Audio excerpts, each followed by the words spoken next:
Lectura del Santo Evangelio según San Marcos. En aquel tiempo Jesús y sus discípulos atravesaron Galilea. No quería que nadie se enterase, porque iba instruyendo a sus discípulos. Y les decía: el Hijo del Hombre va a ser entregado en manos de los hombres y lo matarán. Y después de muerto a los 3 días resucitará. Pero no entendían lo que decía y les daba miedo preguntarle. Llegaron a Cafarnaúm y una vez en casa les preguntó: ¿de qué discutíais por el camino? Ellos callaban, pues por el camino habían discutido quién era el más importante. Jesús se sentó, llamó a los 12 y les dijo: quien quiera ser el primero, que sea el último de todos y el servidor de todos.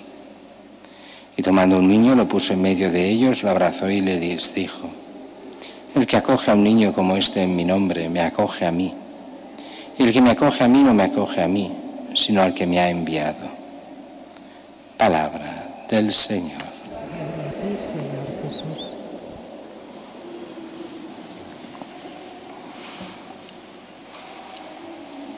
El Evangelio, iba a decir el Evangelio de hoy nos hace cambiar de mentalidad, pero en el fondo todo el Evangelio nos ayuda a cambiar de mentalidad y a ver las cosas a la luz de Dios y no simplemente a la luz ni solo de la razón, ni solo de nuestros intereses o de lo que nosotros creeríamos mejor. Y así empieza Jesús con una catequesis que los discípulos no entienden ni quieren entender. Les decía: el Hijo del Hombre, o sea Jesús, va a ser entregado en manos de los hombres y lo matarán. Y después de muerto, a los 3 días, resucitará. Es muy curioso porque esta enseñanza Jesús la repitió varias veces y en diferentes momentos y en diferentes contextos. Y los apóstoles la habían oído muchas veces, pero ni la entendían ni la querían entender. ¿Razones? Pues porque las razones, al menos al principio de los apóstoles, son muy terrenales. Nos juntamos a uno que puede ser el Mesías, el Rey de Israel, el que puede ser el nuevo mandatario, que saque a Herodes, que saque a los romanos. Nosotros seremos ministros del nuevo rey. O sea, pensaban meterse en política sin darse ni cuenta casi. Y Jesús no va por ahí. Nos lo dirá muy bien en otro momento: mi reino no es de este mundo.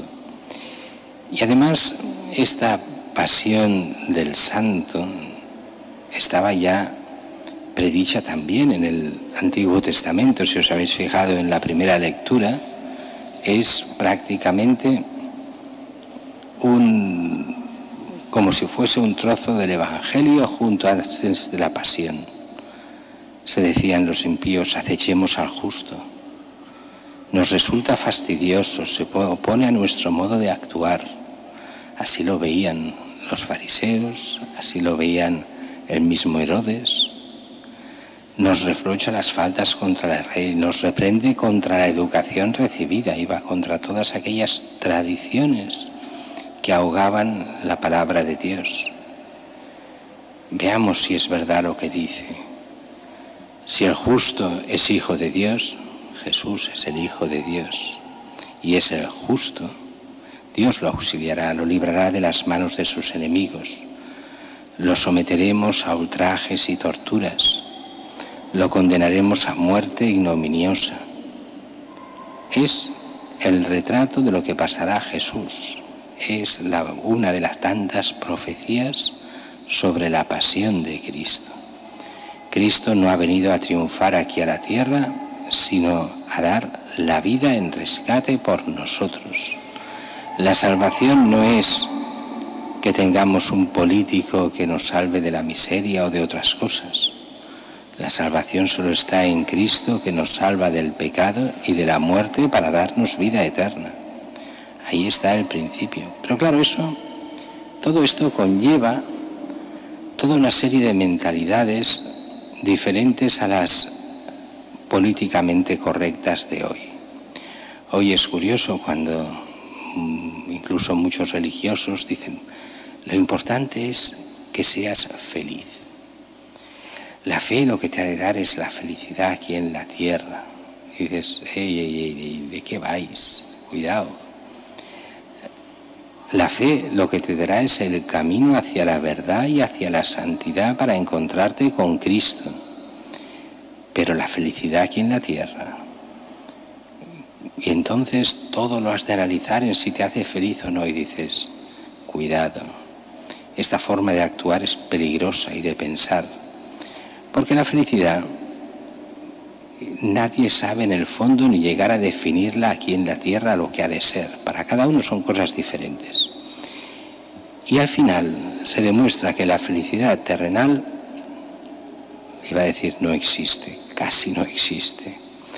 De hecho, es a mí siempre cuando dicen estas cosas, no, es que tú has nacido para ser feliz. Sí, pero con Dios, y aquí empezar a gustarla un poco, pero solo un poco, donde la felicidad es perfecta con Cristo y en el cielo.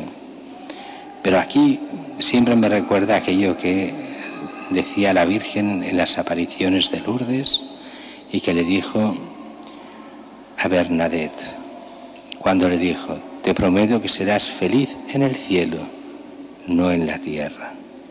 Y se lo pasó mal. Todos los santos han sido perseguidos, calumniados, vilipendiados, han sufrido parte de la cruz de Cristo. Sí, con tranquilidad de conciencia, si queréis, sí, con momentos pues de una cierta felicidad normal como personas, pero con muchos problemas, muchísimos. El ser cristiano no es eliminar los problemas, como muchos piensan. Hay mucha gente atea que dice, ¿por qué hay cristianos? Porque la Iglesia, los creyentes, les prometen felicidad aquí en la tierra y les prometen que no tendrán problemas ni dificultades. Eso es mentira. El cristiano tiene muchos más problemas y dificultades que el no cristiano, porque busca el camino de la libertad auténtica, del bien, de la justicia y de la santidad. Y eso crea problemas siempre. Problemas de conciencia, problemas de actuación, problemas de incomprensiones, de rechazos, de persecuciones, a veces pequeños, a veces persecuciones grandes, depende. Muchas veces no poder luchar con las mismas armas de los demás y entonces perder muchas cosas y promociones porque no puedes jugar con la mentira, con la calumnia, con el pisar al otro, con el hacer daño. Y entonces en la mentalidad del mundo y de cara al mundo pierdes. Sin embargo, esa pérdida se transforma en triunfo, que es el triunfo con Cristo. Pero eso no lo entienden los de fuera, solo el que lo vive lo llega a entender, pero eso lo tendría que vivir todo cristiano. Y después de esta primera parte que Jesús anuncia la cruz y anuncia su pasión, su muerte y su resurrección, continúa que ellos no entienden nada y empiezan a discutir por el camino. ¿Qué discuten? A ver quién de ellos es el más importante, a ver quién de ellos será ministro con Jesús. Jesús será el nuevo rey, ellos los ministros. A ver, ¿quién ha de ser el más importante? Y entonces es Jesús que los llama. ¿De qué discutíais por el camino? Y con que se dan cuenta que la han pifiado, la han fastidiado, dicen, mejor dicho, no dicen, callan.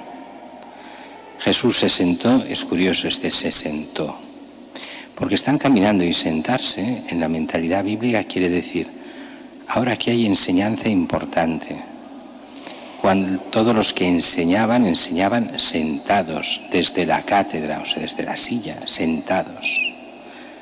Jesús cuando se sienta es que lo que va a decir es importante. Quien quiera ser el primero de entre vosotros, que sea el último de todos y servidor de todos. Y tomando un niño lo puso en medio, lo abrazó y dice, el que acoge a un niño como este en mi nombre, me acoge a mí. el que me acoge a mí no me acoge a mí, sino al que me ha enviado. ¿Y qué nos quiere decir todo eso? Pues que el importante no es el que manda, sino que el importante es el que se pone a servicio. El mandar es aparentemente muy fácil, a la hora de la verdad es muy difícil mandar bien. Nos equivocamos todos cuando intentamos mandar y cuando intentamos imponer. Lo que el Señor quiere no es un ejército de gente que mande, sino de gente que ame, y el amor está en el servicio. Así que los que quieran ser primeros, que se pongan al servicio. Los que se crean importantes, renuncien al mandar, sino a servir. Que hay veces que mandar también es servir, si se hace muy bien, sí. Si no, es un desastre. El cristiano está llamado a ser servicial, a acoger a la gente y a los pequeños, y eso es una cosa que a muchos les cuesta de entender, como si fueran otros Cristos. O sea, atender de una forma especialísima al pequeño, y el pequeño aquí Jesús nos lo pone como un niño. Pero no solo se refiere aquí a los niños, se refiere a todos aquellos que de alguna forma para la sociedad son los menos importantes, lo que el Papa llama a los descartados, aquellos que poca importancia tienen para el mundo, pero sí la tienen para Dios, cada hombre, cada persona, cada niño, cada enfermo, cada anciano, todos aquellos que traten con humildad a cada uno de ellos, está como recibiendo a Cristo, como atendiendo a Cristo. Es un cambio de mentalidad radical.